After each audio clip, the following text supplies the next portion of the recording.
Matapos ang matagal na pagtatago, tuluyan ng nasa kote ng mga otoridad ang top 1 most wanted person sa Zamboanga del Sur. Yan ang tinutukan ni Patrolwoman AJ Cortez.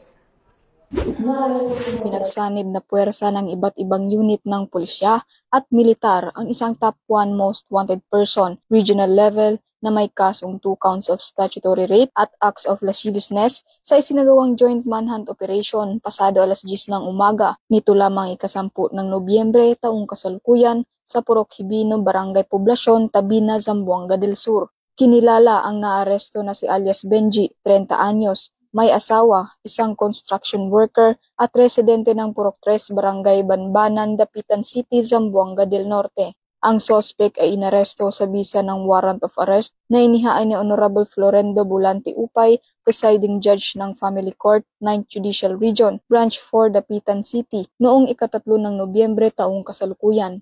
Batay sa ulat, ang suspect ay may 2 kaso ng statutory rape sa ilalim ng criminal case numbers 25-127 at 25-128 na parehong walang inirekomendang piyansa. Mayroon din siyang kasong acts of lasciviousness alinsunod sa Section 5, Paragraph B ng Republic Act 7610 o Special Protection of Children Against Abuse, Exploitation and Discrimination Act sa ilalim ng criminal case number 25-129 na may inirekomendang piyansang 120,000 pesos.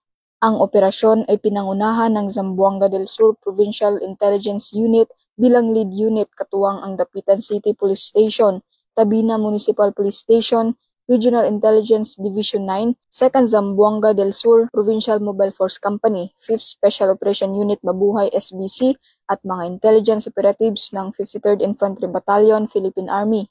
Matapos maaresto, agad na dinala ang suspect sa Tabina MPS para sa dokumentasyon bago i-turn over sa Dapitan CPS para sa karampatang disposisyon.